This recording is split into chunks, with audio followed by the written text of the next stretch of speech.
یہاں سے احادیث کا سلسلہ شروع ہوتا ہے، اس کو سنیں۔ لوگ تو نشہ پرموٹ کر رہے ہیں ہماری بستیوں میں، لیکن اگر ہم کھڑے ہو جائیں نشے کے خلاف، انشاءاللہ انقلاب آئے گا۔ اس کے لیے آپ کو قرآن اور حدیث میں نظر ہونی چاہیے۔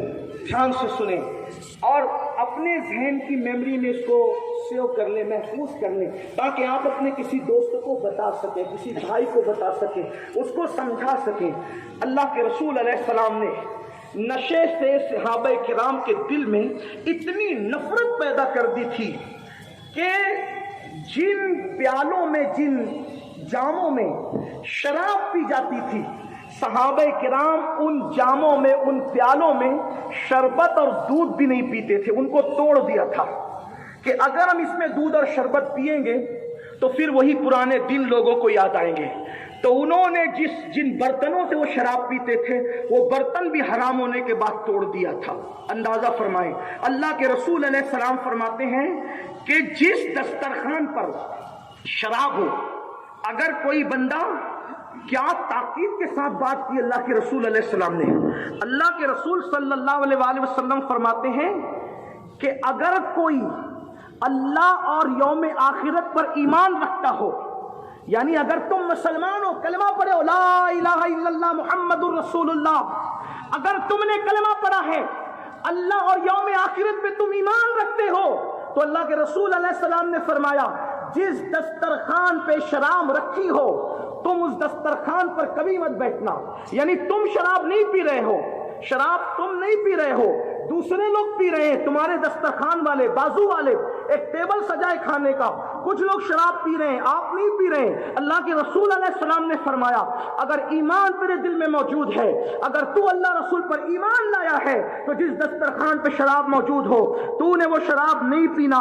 اس کے بعد اللہ کے رسول علیہ الصلوۃ والتسلیم جو ہے، اللہ اکبر، شرابیوں کا انجام بیان کرتے ہیں، شرابیوں کا حال بیان کرتے ہیں۔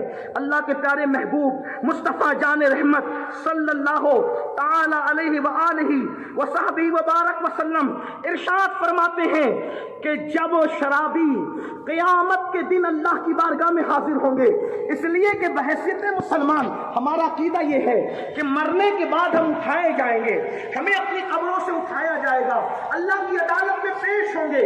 یہ وہ تصور آخرت ہے جو ہر انسان کو اللہ کا ڈر پیدا کرتا ہے، اللہ کا خوف پیدا کرتا ہے، اللہ کی خشیت پیدا کرتا ہے۔ یاد رکھنا، دنیا کے اندر پاپ کر کے تم یوں ہی چھوٹ نہیں جاؤ گے، دنیا کے اندر جرائم کر کے یوں ہی تم آزاد نہیں کر دیے جاؤ گے۔ قرآن کہتا ہے اَيَحْسَبُ الْإِنسَانُ أَن يُتْرَكَ سُدًى، کیا انسان یہ تصور کرتا ہے اللہ اس کو حساب لیے بغیر چھوڑ دے گا؟ نہیں۔ فَمَن يَعْمَلْ مِثْقَالَ ذَرَّةٍ خَيْرًا يَرَهُ وَمَن يَعْمَلْ مِثْقَالَ ذَرَّةٍ شَرًّا يَرَهُ۔ ایک ذرے کے برابر اگر تم نے نیکی کی ہوگی، اللہ وہ بھی دکھائے گا۔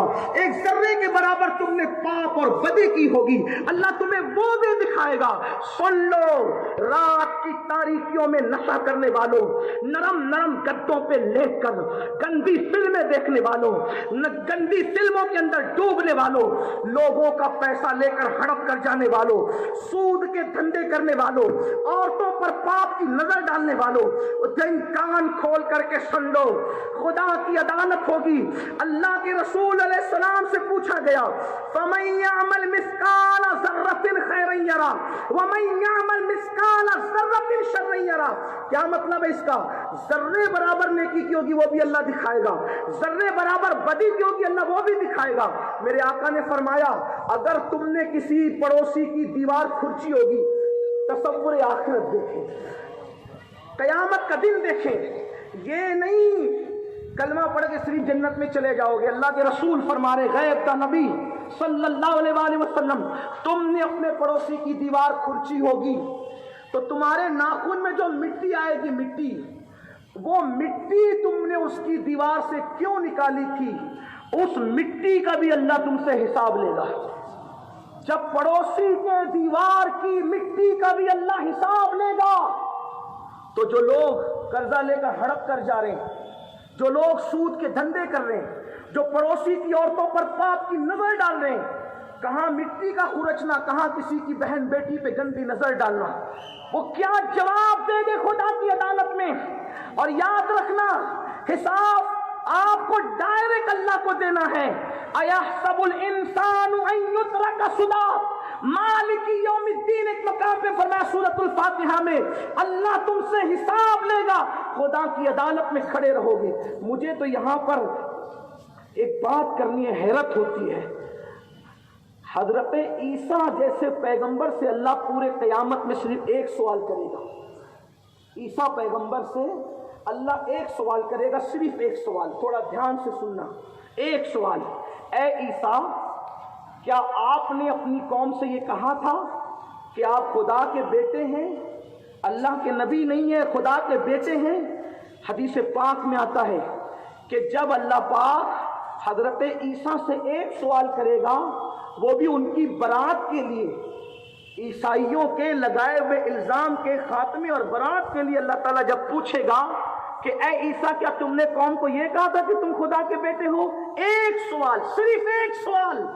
تو وہ معصوم پیغمبر جو کواری بطول سے پیدا ہوئے, اللہ کے اس سوال سے اتنا ڈر آپ پر طاری ہو جائے گا کہ آپ کے ہر بال بال سے خون کے فوارے پھوٹیں گے کہ اللہ نے مجھ سے ایک سوال کر لیا. معصوم پیغمبر سے خدا ایک سوال کرے, وہ بھی اظہار برات کے لیے, تو ان پر خدا کا خوف اتنا طاری ہوگا, ان کے ہر بال سے خون کی فواریں نکلے گی. میں آپ سے پوچھتا ہوں, معصوم سے وہ سوال کر لے, بے گناہ سے سوال کر لے, بے خطا سے سوال کر لے, تو ان کے بال بال سے خون کی فواریں نکلے. آپ سے پوچھتا ہوں, زنا کرنے والوں جب اللہ کی عدالت میں کھڑے رہو گے تو منہ کیا دکھاؤ گے؟ شراب پینے والوں اللہ کی عدالت میں کھڑے رہو گے تو منہ کیا دکھاؤ گے؟ اللہ اکبر. لوگوں کی حق تلفی کرنے والوں اللہ کی عدالت میں کھڑے رہو گے تو منہ کیا دکھاؤ گے؟ اللہ اکبر. تو میرے آقا صلی اللہ علیہ وآلہ وسلم ارشاد فرماتے ہیں, جب شرابی خدا کی عدالت میں پہنچیں گے, نشہ کرنے والے خدا کی عدالت میں پہنچیں گے, یہ تمہارے میرے نبی کا فرمان ہے. کسی سیاسی لیڈر, کسی مولوی مولانا کا قول ہوتا تو تم ہنس کے اڑا دیتے, لیکن یہ اس نبی کا فرمان ہے جس کے کہنے پر ہم آنکھ بند کر کے ہر فرمان مانتے ہیں, جس کے کہنے پہ ہم نے خدا کو ایک مانا, جس کے کہنے پہ ہم نے قرآن کو اللہ کی کتاب مانی, جس کے کہنے پہ ہم نے قیامت حشر نشر کو مانا. اب میری قوم کے جوانوں, جس کی ذات ایمان, جس کی ذات اسلام, جس کی ذات اللہ اکبر, ہمارے لیے خدا کے بعد سب کچھ ہے.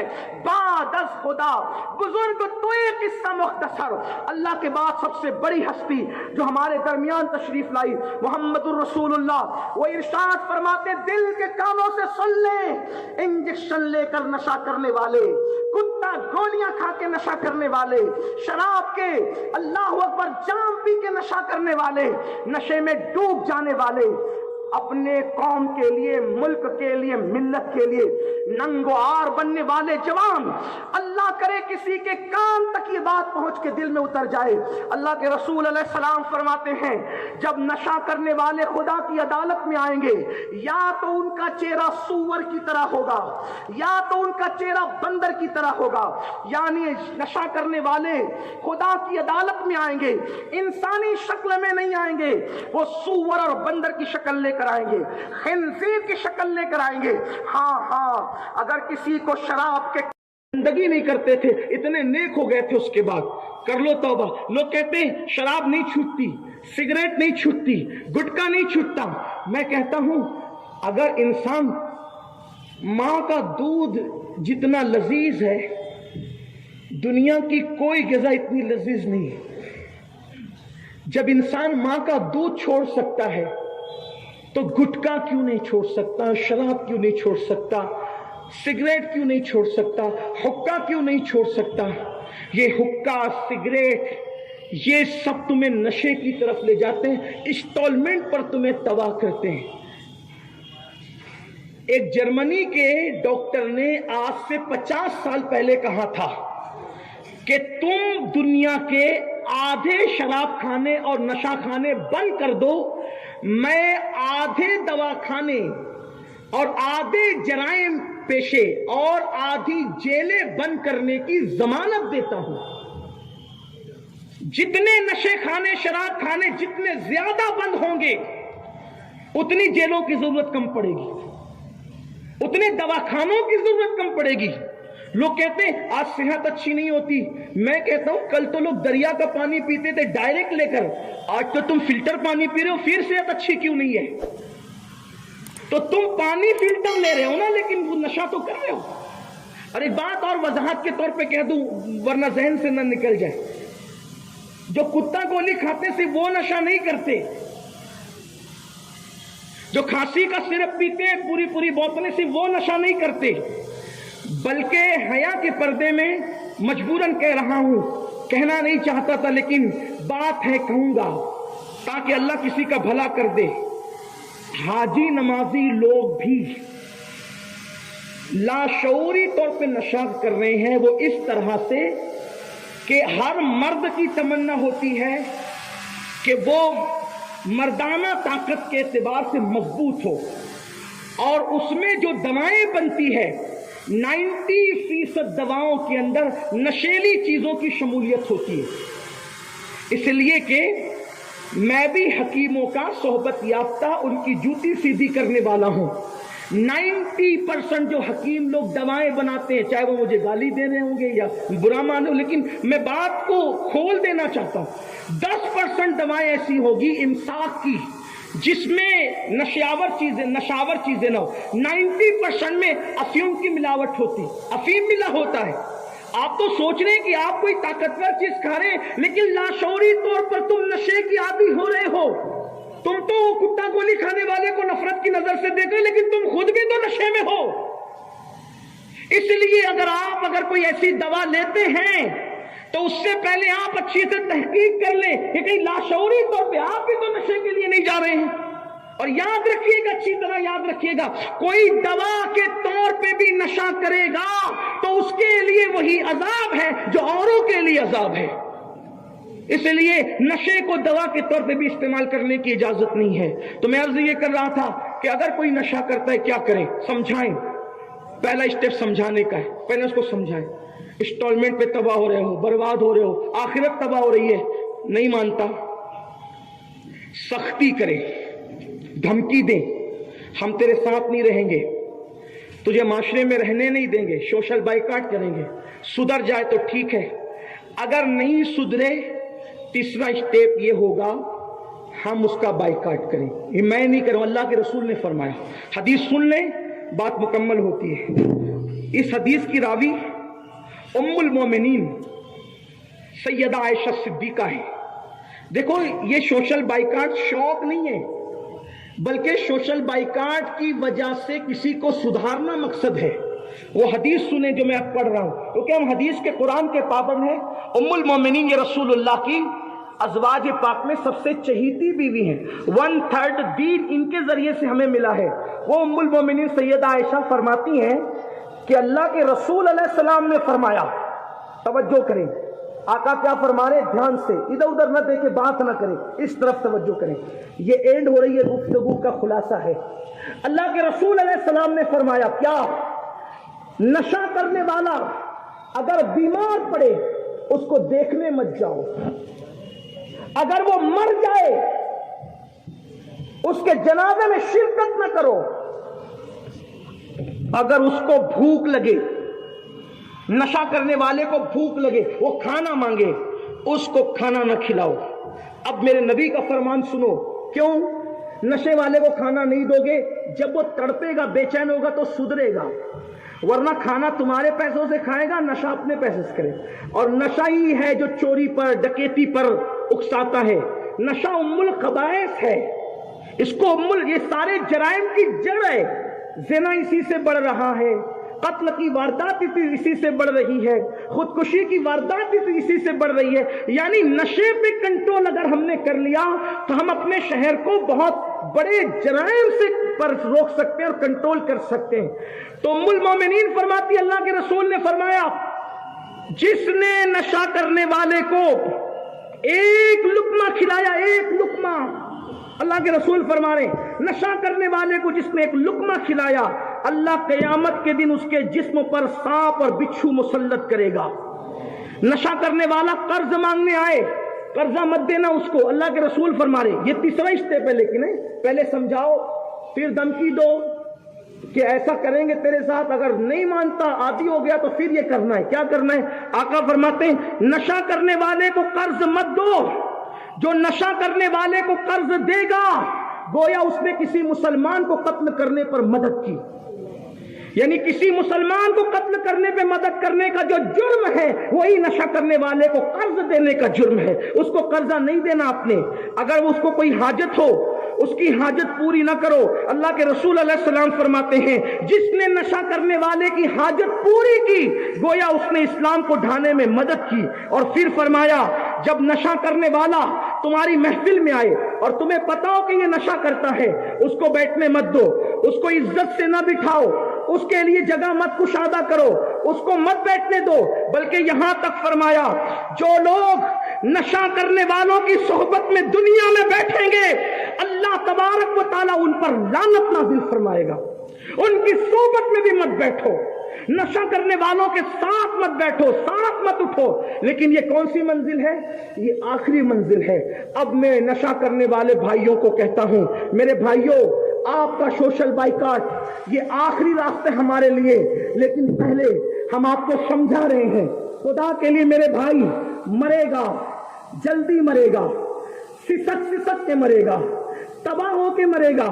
نشہ پھیپڑے خراب کرے گا, نشہ کینسر میں مبتلا کرے گا, نشہ تیرا خون سکھا دے گا, نشہ تجھے طرح طرح کی بیماریوں میں مبتلا کر دے گا, نشہ تجھے کہیں کا نہیں رکھے گا, نشہ تیری کڈنیاں خراب کر دے گا. اللہ اکبر میرے بھائیوں, اللہ کے لیے نشے سے توبہ کر لو.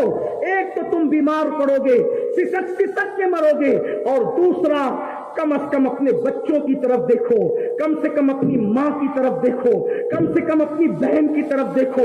بس اسی پہ بات مکمل کرتا ہوں. او نشہ کرنے والے میرے جوان, اگر تو نشہ کرے گا تو تیری بہن کے جہیز کا انتظام کون کرے گا؟ اے نشہ کرنے والے اگر تو نشہ کرتا رہے گا تو تیرے بچوں کے تعلیم کا انتظام کون کرے گا؟ اے نشہ کرنے والے اگر تو نشہ کرے گا تو تیری ماں کی پرورش کون کرے گا؟ کیا ہم نے اپنی آنکھوں سے اسی شہر کے اندر نہیں دیکھا کہ جو نوجوان نشے کی لت میں گرفتار ہو گئے نہ وہ کمانے کے قابل رہے نہ وہ کھلانے کے قابل رہے, وہ بوجھ بنتے چلے گئے, بوجھ اٹھانے کی بجائے بوجھ بنتے چلے گئے. اور نشہ کرنے والے میرے نوجوان بھائی, ہو سکتا ہے جب تو کمائے گا نہیں تیرے ماں باپ کسی مسجد کے زینے پر بھیک مانگنے پہ مجبور ہو جائیں گے. او بے غیرت جوان, کیا تجھے پسند ہے کہ شراب کے کڑوے گھونٹ یہ چند لمحے کے نشے کی وجہ سے وہ ماں باپ کو تو بھیک مانگنے لگائے گا مسجد کے دروازوں پر؟ جس ماں نے تجھے 9 مہینے تک اپنے پیٹ میں رکھا, جس باپ نے نہ سردی دیکھی نہ گرمی دیکھی نہ بارش دیکھی نہ دھوپ دیکھی, کچھ نہیں دیکھا تیرے باپ نے, اس نے تجھے انگلی پکڑ کر کے چلنا سکھایا, اس نے تجھے بولنا سکھایا. ہاں وہ دھوپ میں محنت مزدوری کرتا تھا اور تجھے پالتا تھا, تجھے بڑھاتا تھا. جب تو جوانی کی دہلیز پہ پہنچ رہا تھا تو تیرے ماں باپ یہ سوچتے ہوں گے بچہ جوان ہوگا تو بڑھاپے کا سہارا بنے گا, بچہ جوان ہوگا اسائے پیری بنے گا. لیکن اے میرے جوان, تو نے اپنے ماں باپ کو کیا دن دکھایا کہ تو نے ان کی پرورش کرنے کی بجائے, تو نے ان کا ساتھ دینے کی بجائے, بڑھاپے میں راحت پہنچانے کی بجائے, جب تو نشہ کر رہا ہے تیرے ماں باپ بھیک مانگ رہے ہیں. لیکن بھیک جس کے ماں باپ مانگتے ہیں نشیڑی کے, جس نشیڑی کے ماں باپ بھیک مانگتے ہیں ان کو لوگ کتنا ذلیل کرتے ہیں. اسی کا لڑکا نشہ کرتا ہے, اسی کا لڑکا موبائل چراتا ہے, اسی کا لڑکا نالیوں کے کنارے پڑا رہتا ہے. ذرا سوچو تو صحیح. اور یاد رکھنا نشہ کرنے والا یہ بھول جاتا ہے یہ ماں ہے, یہ بہن ہے, یہ بیٹی ہے. سوچو تو صحیح, جو نشہ کرنے والے شادی شدہ ہیں, اگر تم نشہ کرتے ہو کماؤ گے نہیں, تمہاری بیوی برتن جھاڑو کرنے جائے گی. اور جانتے ہو جن کے گھروں میں برتن جھاڑو کرنے کے لیے عورت جاتی ہے سب برے نہیں ہوتے, لیکن برتن جھاڑو کرنے والی عورت کو کس نگاہ سے دیکھا جاتا ہے, کس انداز سے دیکھا جاتا ہے. ہاں جب تمہارے بچے اسکول جائیں گے تو لوگ کہیں گے نشہ کرنے والے کا بچہ آیا ہے. تمہارے بچے ہر لمحہ جیئیں گے, ہر لمحہ مریں گے, ان کی زندگی موت سے بدتر ہوگی. اس لیے خدا کے لیے اپنے بچوں پہ رحم کرو, اپنی بیٹیوں پہ رحم کرو, اپنی پہ رحم کرو. یاد رکھنا قوم کی بچیاں لوجوں میں یوں ہی نہیں بکا کرتی. جن کے بھائی بے غیرت نشے کی لت میں مبتلا ہو جاتے ہیں, غربت کی چکیوں میں پستے والے, سب تو ایسے نہیں ہوتے, لیکن سب کو صبر بھی تو نہیں ہوتا. کچھ لوگوں کے قدم بہتے ہیں. اگر قوم کی بیٹیاں کسی کے ہاتھ میں ہاتھ دے کر کے بھاگ رہی ہے تو اس میں ان ناکارہ بھائیوں کا بہت بڑا رول ہے جو بوجھ اٹھانے کی بجائے گھر پہ بوجھ بن چکے ہیں. آؤ ایک نئی صبح کا آغاز کریں. کل انشاءاللہ 24 ستمبر کی صبح اہلیان مالیگاؤں کے لیے ایک نئی صبح ہونی چاہیے. یہ صبح جو کبھی فردا ہے کبھی ہے امروز, یہ صبح جو کبھی فردا ہے کبھی ہے امروز, نہیں معلوم کہ ہوتی ہے کہاں سے پیدا. وہ صبح جس سے لرزتا ہے شبستہ کا وجود ہوتی ہے بندے مومن کی اذا سے پیدا. اے میری قوم کے جوان, تو ہی کبھی خالد تھا, تو ہی کبھی طارق تھا, تو ہی کبھی علی اکبر تھا, تو ہی کبھی امام قاسم تھا, تو ہی اللہ اکبر. قوموں کی زلفیں جب تقدیر کی زلفیں جب بکھر جاتی تھی تو ہی انہیں ناخن تدبیر سے سنوارنے والا تھا. اللہ اکبر. دریا کے کنارے پہ کشتی جلانے والی قوم تم ہی ہو. دنیا کو انداز زندگی دینے والی قوم تم ہی ہو. دنیا کو شعور بندگی دینے والی قوم تم ہی ہو. دنیا کو نظام زندگی دینے والی قوم تم ہی ہو. ہاں تم وہی ہو جن کی راہوں میں اگر پہاڑ آ گئے ہیں تو پہاڑوں کو بھی آپ نے ریزہ ریزہ کیا ہے. جن کی راہوں کے بیچ میں دریا آ گیا ہے تو بحر ظلمات میں تم نے گھوڑے دوڑائے ہیں.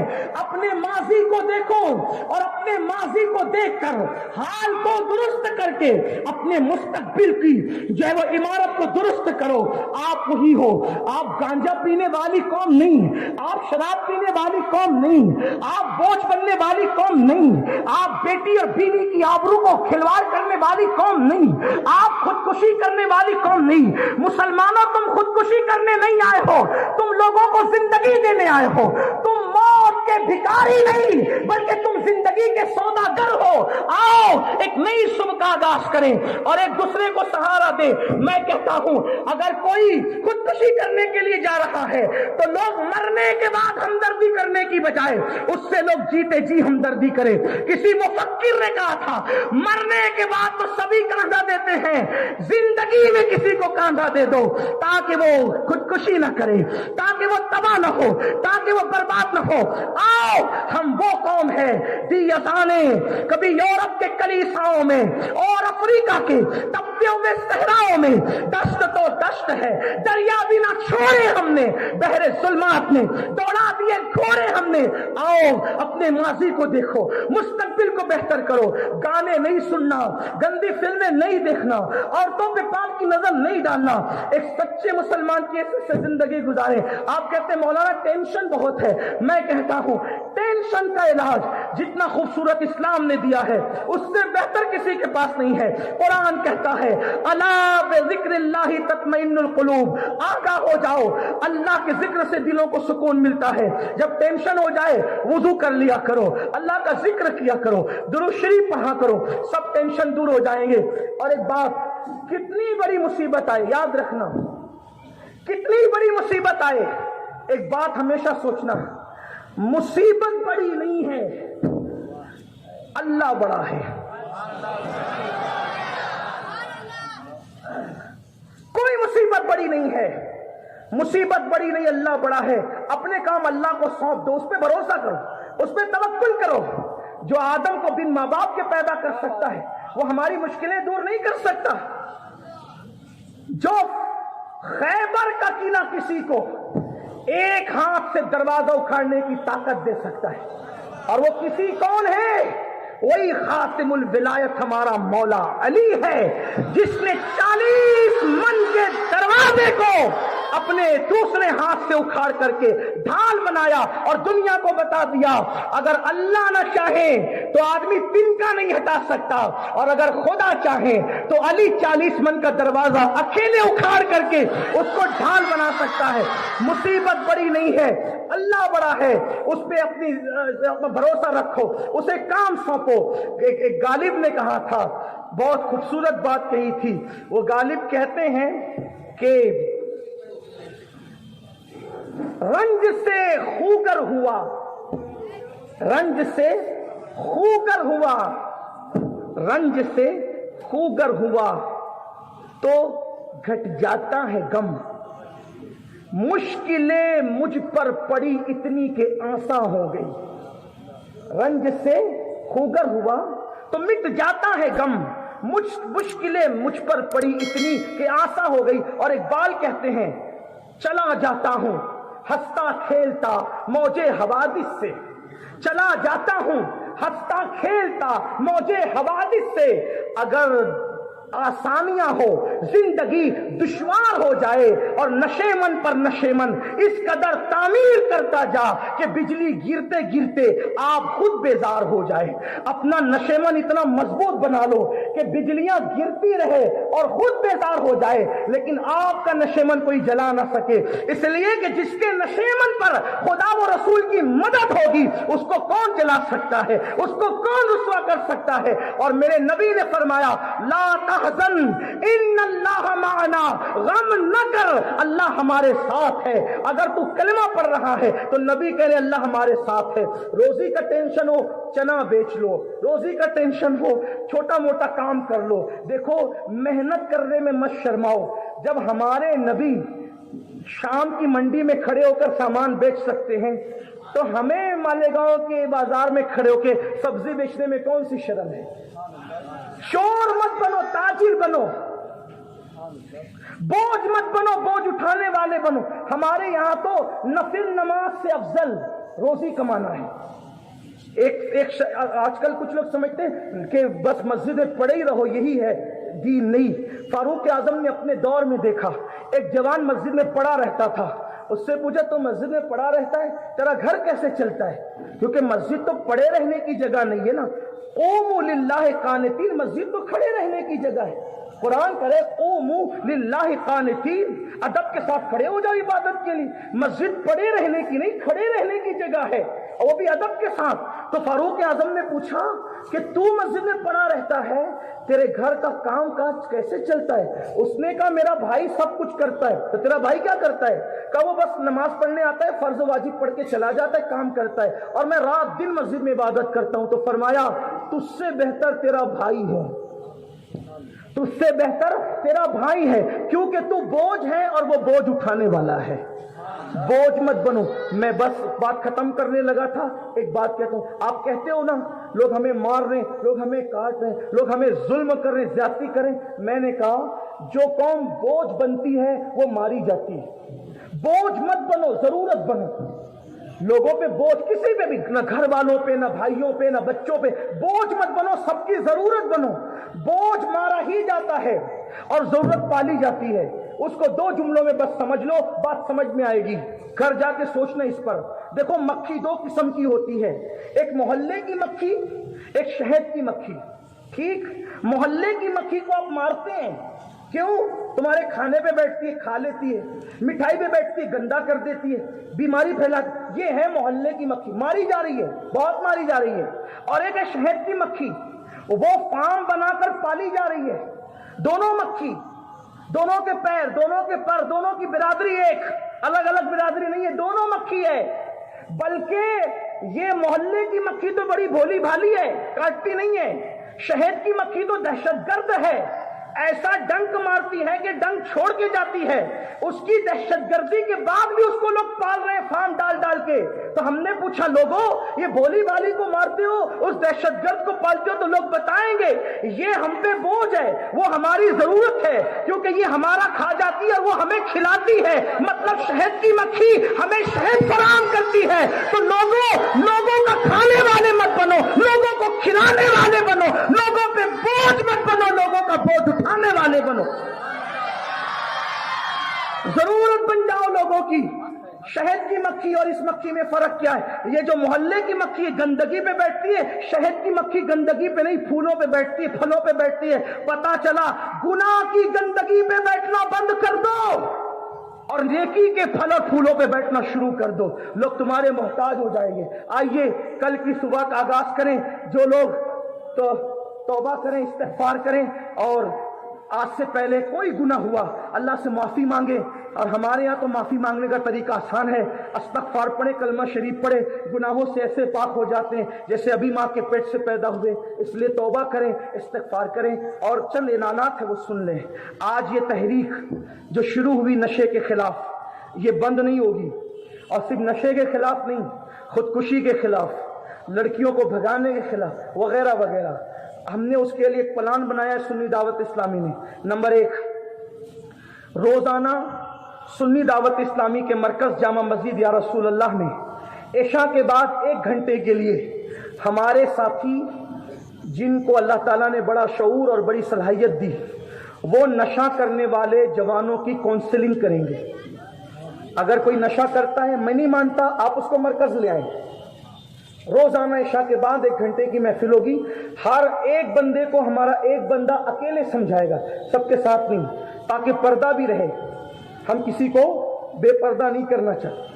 حدیث پاک ہے، جب تک تم اپنے بھائیوں کا پردہ کرتے رہو گے، اللہ تمہارے وہ پردے ڈالے گا۔ تو اکیلے بٹھا کے ہم سمجھائیں گے، کاؤنسلنگ کا سلسلہ چلتا رہے گا۔ کچھ لوگ تو ایسے کہ سمجھانے سے مان جائیں گے، کچھ اتنے نشے کے عادی ہوں گے جو لوگ سمجھانے سے نہیں وہ چھوڑ سکیں گے، ان کے لیے علاج کی ضرورت ہوگی، دواؤں کی۔ انشاءاللہ ان کا علاج بھی سنی دعوت اسلامی کروانے کی ذمہ داری لیتی ہے۔ علاج اور معالجے کا سلسلہ چلتا رہے گا، اور ساتھ ہی ساتھ جیسے 15 دن سے ہر دن چوراہے پر، نکڑ پر ہمارے مبلغین اور علماء پہنچ کر سفید امامے پر درس دے رہے تھے، جوانوں کو سمجھا رہے تھے، کل سے یہ سلسلہ پھر جاری رہے گا۔ یعنی یہ سلسلہ بند نہیں ہوگا، اور انشاءاللہ تعالی یہ سلسلہ چلے گا۔ اب ہمیں ایک اور اہم بات آپ کی طرف سے چاہیے۔ دیکھیے، محلے سے اگر جرائم کا خاتمہ کرنا ہے تو ہمیں ہر محلے میں کچھ سنجیدہ پڑھے لکھے نوجوان چاہیے۔ ہر محلے کے اندر ہمارا ایک گروپ ہوگا انشاءاللہ، اور اس کا نام ہوگا SDI، اصلاح المسلمین گروپ، جو غیر سیاسی ہوگا، اور سیاست میں اس کی کوئی جو ہے وہ سرگرمی نہیں ہوگی اس گروپ کے نام سے۔ اس لیے کہ ہماری تنظیم سواد اعظم اہل سنت و جماعت کی عالمگیر تحریک سنی دعوت اسلامی، ہمارا منشور ہے، عالمی منشور، کہ ہم عملی طور پر کسی سیاست میں حصہ کبھی نہیں لیتے۔ اور میں اپنی ذاتی طور پر اور تنظیم کا ذمہ دار ہونے کی حیثیت سے بتاؤں کہ ہم نے کبھی عملی طور پر، میں سمجھتا ہوں کہ تقریباً 30 سال کا عرصہ گزرنے کو آیا ہے۔ جب ہم نے یہ تنظیم یہاں پر شروع کی تھی تو اس وقت ہم لوگ بچے تھے، اب الحمدللہ ہمارے بچے اللہ کے کرم سے جوانی کو پہنچ رہے ہیں۔ لیکن اللہ کا شکر ہے کہ ہم نے کبھی بھی عملی طور پر کسی سیاست میں حصہ نہیں لیا، نہ کسی کی مخالفت کی علی الاعلان، نہ کسی کی حمایت کی علی الاعلان۔ اس کا آپ خیال رکھیں۔ تو ہمارا جو گروپ ہوگا اصلاح المسلمین کا، وہ سیاسی ایکٹیویٹیز میں شرکت نہیں کرے گا، اور اگر کوئی شریک ہوتا ہے تو وہ اس کا اپنا پرسنل معاملہ ہوگا، اور اس سے صرف کام اتنا لینا ہے کہ محلے سے برائی کا خاتمہ کرنا، نماز کے قریب کرنا، زنا اور شراب اور جوئے، ان ساری لتوں سے لوگوں کو دور کرنا۔ اس کے لیے پراپر ہمیں کچھ افراد چاہیے ہر محلے میں۔ تو کیا میں امید کر سکتا ہوں کہ آپ نے اتنی محبتیں دی، خلاف توقع آپ کی طرف سے پورا شہر جڑا، اور ہمیں یہ حوصلہ ملا۔ ویسے تو ہم نے جب بھی کوئی اعلان کیا، طلاق کا عنوان پہ آپ کو بلایا، نشے کے عنوان پہ بلایا، خودکشی کے عنوان پہ بلایا، یہ خوشی کی بات ہے۔ ہر مسجد کا عالم آتا ہے، ہر سیاسی پارٹی کے لوگ آ جاتے ہیں، ہر برادری کے لوگ آ جاتے ہیں، ہر سلسلے کے لوگ آ جاتے ہیں، ہر اسکول کے، ہر مدرسے کے لوگ آ جاتے ہیں. آپ کی محبتیں ہم اس کو یاد رکھیں گے انشاءاللہ، زندگی بھر یاد رہے گی. لیکن یہ ہر محلہ جو اشجاع اصلاح المسلمین کمیٹی ہے یا گروپ ہے، اس کو تشکیل دینا ہے. وہاں پر PRO ہے، پبلک ریلیشن آفس کا ایک بینر لگا ہوا ہے.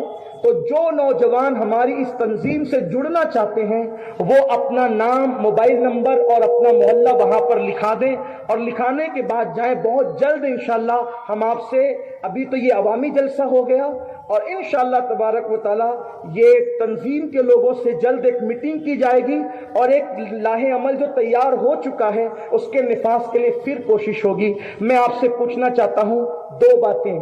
کیا آج سے پورا شہر نشے کا بائیکاٹ کرے گا انشاءاللہ؟ دیکھو رسمی طور پہ نہیں، ہاتھ اٹھائیں اور اللہ سے وعدہ کریں، سب کریں گے انشاءاللہ. جو لوگ نشہ کرتے ہیں ان کو سمجھائیں گے، وہ نہیں مانیں گے تو ان کا بائیکاٹ کریں گے انشاءاللہ. جو لوگ نشے کا دھندا کرتے ہیں ان کا بائیکاٹ ہوگا انشاءاللہ. آخری میں یہ گزارش ہے کہ ہمارے شہر میں جب نشاور چیزیں پکڑی جاتی ہے تو اس کے جانچ کا آفس ڈرگز وغیرہ کا ہمارے شہر میں نہیں ہے.